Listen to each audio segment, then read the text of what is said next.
Gister het die preek nie opgeneem nie.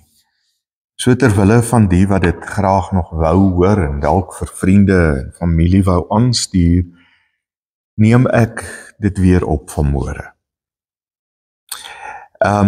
Ons skriflesing was uit 3 teksgedeeltes gewees. En julle sal sien dat die 3 teksgedeeltes met mekaar 'n verband hou in terme van wat Paulus sê. Ek lees die eerste skrifgedeelte. Dit is Efesiërs 6 vers 7 waar Paulus sê: Al is julle slawe, doen julle werk met lus, soos vir die Here en nie vir mense nie. Selfs al is julle dus slawe, sê Paulus, al word julle dus dalk self sleg behandel, word hulle opgeroep om hulle werk met lus te doen, soos vir die Here en nie vir mense nie. Die tweede gedeelte is uit 1 Korintiërs 10 vers 31 en dis ook die een vers wat ek aangedui het op die skyfie, die advertensie vir vanoggend se preek, waar Paulus weer kom sê, of julle eet en of julle drink, of wat julle ook al doen, doen alles tot eer van God. Dan die laaste teksgedeelte is Kolossense 3 vers 17, wat in dieselfde strekking is as die ander 2, waar Paulus weer kom sê, en wat julle ook al sê of doen, sê en doen dit alles in die naam van die Here Jesus en dank God die Vader deur hom.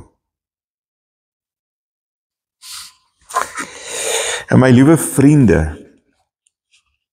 ons almal het al die ervaring gehad dat ons op een of ander tyd in ons lewe iewers uitgesluit gevoel het. Iewers gevoel het dat ons nie raak gesien word, nie erken word nie.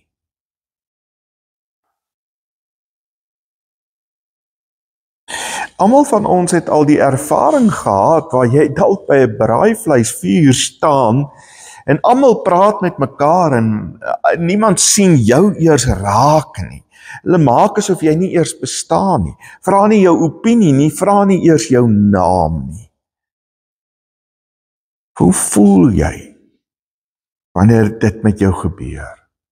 Wat is die emosie wat by jou opkom?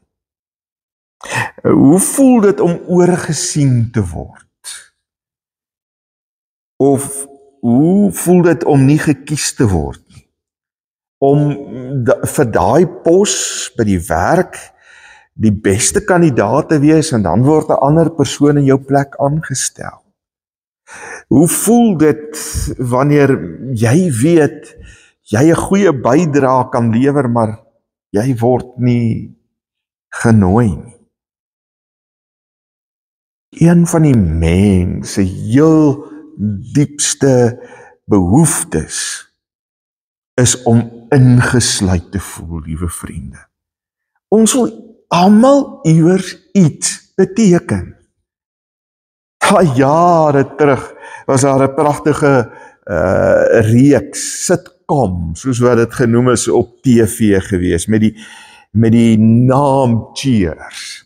Hierdie program het in 'n kroeg afgespeel, waar almal mekaar se maats was, en die jingle van hierdie program was Where Everyone Knows Your Name. Everyone knows your name. Ons wil almal iewers behoort. Wil iewers 'n plekkie in die son hê. Vriende, hier is vanoggend die goeie nuus. En ek wil dit met groot nadruk sê vanmôre. As jy vanoggend op soek is na jou plekkie in die son, het ek vir jou goeie nuus. Jesus Christus het vir elke een en vir almal van ons 'n plekkie in die son kom gee. Maak nie saak wie jy is, of wat jy is, of hoe jou verlede lyk, of van watter familie jy kom nie. Daar is 'n plek en 'n ruimte waar God jou naam ook ken.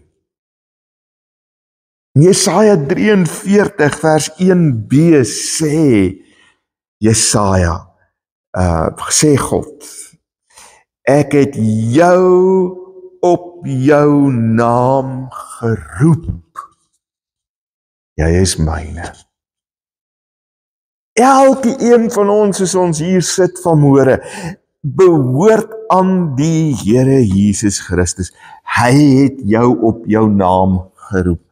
Hy gaan nog verder en net 'n paar hoofstukke aan. In Jesaja 49:16 sê hy, jou naam is in my handpalms gegraveer. Hoor mooi, handpalms, meervoud.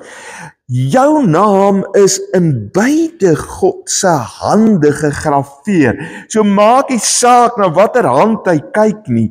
Jou naam staan daar. God ken jou naam, my liewe vriend. Hy ken jou persoonlik. Hy ken jou diepste begeertes en jou vrese, jou grootste vrese in hierdie wêreld ken hy. As kerkraad het ons al dikwels daaroor gepraat dat ons graag wil hê dat Highfields gemeente 'n ruimte sal wees waar ons diepste vreugdes, ons grootste vrese kan deel met mekaar. Dat hierdie 'n veilige ruimte sal wees waar net ek kan wees. Sonder pretensie.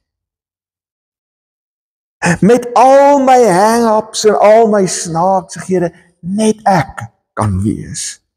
'n veilige ruimte waar ek selfs partykeer mag waag in die verstommende en die ongelooflike en amper ontoelaatbare sal doen.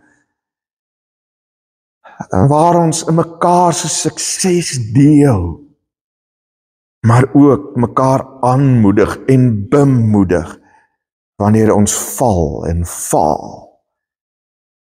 Waar ek met my broosheid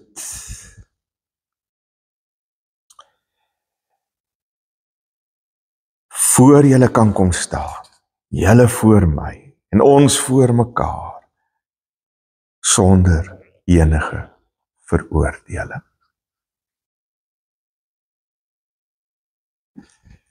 Vriende, ek het nou 'n lang aanloop gehad, en nou wil ek eintlik eers kom by dit wat ek regtig wil sê vanmôre, maar dit wat ek tot dusver gesê het, is die agtergrond tot dit wat ek nou wil sê, en wat nou eintlik die belangrike deel is wat ons moet hoor vanmôre.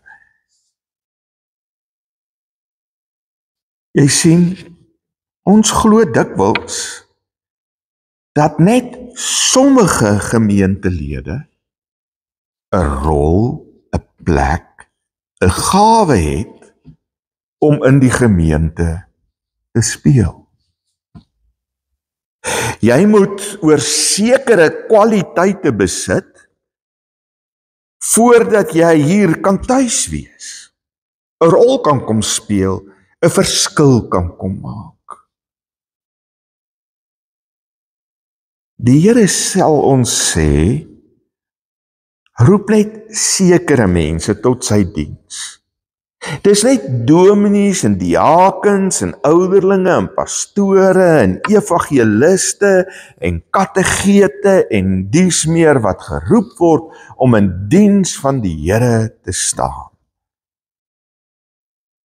Dan het ons hierdie geneigtheid om ons geloof of partykeer selfs ons gebrek aan geloof met die van ander te vergelyk en beoordeel. En in die lig daarvan dat hulle geloof dalk sterker is as myne, so lyk dit vir my, en myne swakker is, sien ek nie my waardigheid in God se oë raak nie. My liewe vriende, nie een van die ouens wat God geroep het in die Bybel was oil paintings nie.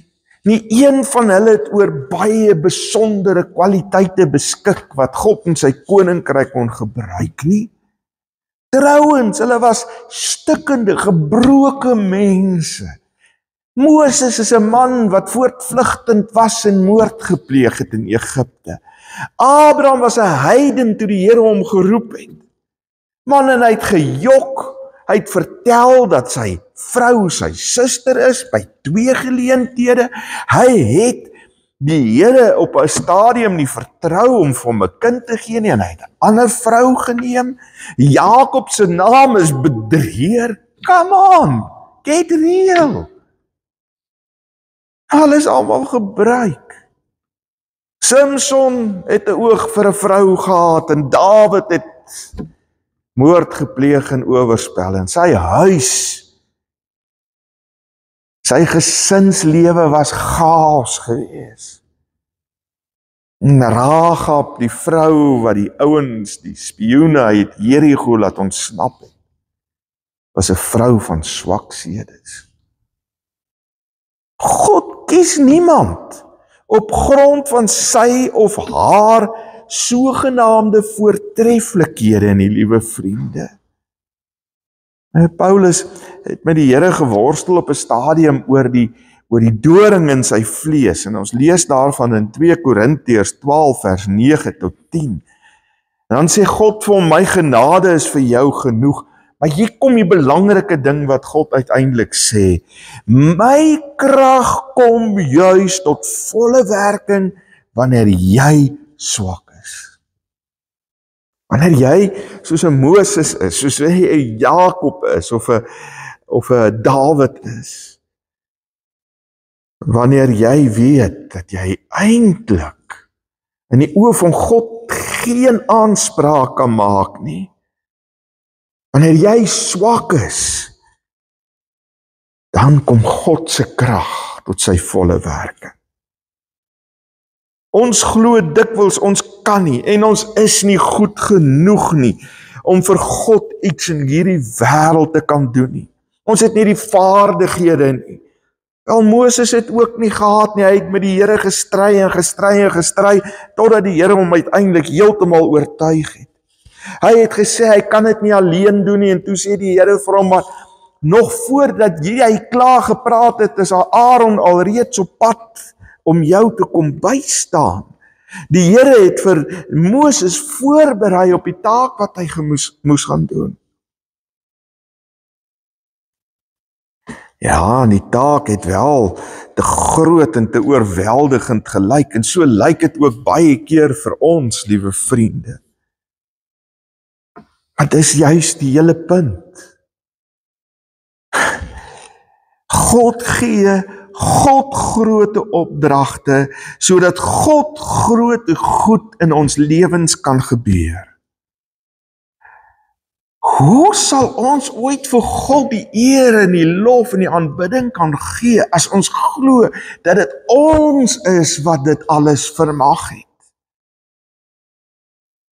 Dis juis in ons onvermoë, dis juis in ons swakheid en ons broosheid, dat ek uiteindelik God se grootheid en vermoëns, om van die onmoontlike die moontlike te maak, kan sien. Juis wanneer ek swak is, dat God se krag die sterkste is. Dan ontvang nie ek die eer nie, maar God die eer. Maar ons roeping is meer as om soos 'n Moses Israel uit Egipte te gaan lei. Elke een van ons, liewe vriende, is 'n getuie van die Here Jesus Christus. Trouwens, die eerste ding waartoe God ons roep, is om aan hom te behoort. Is om deel van sy huisgesin te wees. Maar in die oomblik as ek deel word van sy huisgesin, moet ek weet dat mense my gaan beoordeel aan die feit dat ek 'n Christen is en sê ek is 'n Christen. En as ek sleg optree, gaan dit 'n refleksie wees op God en op Christendom. En as ek goed doen en goed leef, dan gaan dit 'n refleksie wees op God en op Christendom. Maar selfs al maak ek droog, die Here vir ons die krag gegee om te kan regmaak, om vergifnis te kan gaan vra, om heel te gaan maak. En op daai manier die evangelie as ware weer in ere te herstel. Alles wat ons doen of sê, of nie doen of sê nie, liewe vriende, sê iets oor ons as disippels van die Here Jesus Christus. En hoor nou mooi, ons maak dikwels hierdie onderskeid tussen die geestelike en die sekulêre. Daar is in 'n gelowige se lewe geen onderskeid tussen sy geestelike lewe, dit wat op 'n Sondag gebeur en dit wat op 'n Maandag tot 'n Saterdag gebeur in sy sekulêre lewe nie. As ons daaglikse lewens en werk skei van mekaar, dan is ons roeping of die roeping net vir sekere ouens. Dan is baie duisende van die roeping van die Here uitgesluit. Hoor mooi, in Romeine 1 vers 6 sê Paulus, julle is geroep om aan Jesus Christus te behoort. Dis jou eerste roeping. Dis waar dit begin. Jou eerste behoort jy aan die Here Jesus Christus. En as jy aan die Here Jesus Christus behoort, verander jou lewe, verander die manier hoe jy dink, verander die manier hoe jy optree, verander die manier hoe jy na die wêreld kyk en oor ander praat. Alles verander. En tweedens sê Paulus in Efesiërs 4 vers 1, laat julle lewens wandel dan in ooreenstemming met julle roeping wees. Wees wat jy dan nou is in Christus. Leef jou nuwe identiteit uit. En as jy jou nuwe identiteit uitleef, sal jy om jou skielik met nuwe oë die nood in hierdie wêreld kan begin sien en met nuwe ore die hulpkrete van hulle wat die Here nog nie ken nie, hoor. Soos Efesiërs 2 vers 10 dit stel. God het ons gemaak wat ons nou is. In Christus Jesus het hy ons geskep om ons lewe te wy aan die goeie dade waarvoor hy ons bestem het. Elke een is geroep tot diens. Dalk nie as 'n dominee nie. Dalk nie as 'n evangelis of 'n diaken of 'n ouderling nie, maar as jy hier is vanoggend en as jy bely dat Jesus die Here is van jou lewe, dan het jy 'n roeping. Ek het 'n pragtige verhaaltjie gelees waar hulle twee gemeentes met mekaar vergelyk het in 'n dorp. Die een was 'n groot gemeente met baie lidmate en dominees, en die ander een was 'n klein ou arm gemeentetjie. En in die groot gemeente het hulle baie dinge aangebied. Hulle was so besig, hulle was met alles besig. Elke aand van die week was daar iets aan by die kerk gewees. Die ander gemeentetjie Wel, hulle het net op 'n Sondag by mekaar gekom, maar hulle het skitterende eredienste gehad. Hulle het inspirerende eredienste gehad, eredienste wat toegerus het, wat mense bemagtig het om hulle geloof in Christus uit te leef. Raai watter gemeente was die meer suksesvolle ene? Wel, alhoewel die groote baie besig was en baie dinge gedoen het die klein gemeentetjie mense gehad wat op die stadsraad gedien het en op die skoolbestuur gedien het en oral in die gemeenskap betrokke was. En oral waar hulle in die gemeenskap betrokke was hulle besig om hulle Christenskap uit te leef. Die beoordeling uiteindelik was die klein gemeentetjie se impak op die samelewing om hulle was die grootste. Want elke lidmaat het verstaan, ek is geroepene. Waar ek kom, daar moet ek my Christenskap uitleef. My liewe vriende, ons moet oppas om God in die kerk te probeer vaskeer, om in 'n hoek te dryf, as het ware, om vir onsself op te eis, vir ons eie belang in te span. Ek het 'n mooi gesegde gelees wat gesê het, selfs om 'n koei te melk, kan tot eer van God wees. Selfs om 'n koei te melk, kan tot eer van God wees. Ek sluit af met 1 Korintiërs 10 vers 31 wat sê, of julle eet en of julle drink, of wat julle ook al doen, doen alles tot eer van God. Amen. Here, help ons om alles wat ons doen, in die kerk en buite, alles tot eer van U te naam te doen. En mag ons deur ons getuienisse impak hê in ons omgewing, waar ons woon en werk en speel. Mag mense weet, ons is kinders van die lewende God. Amen.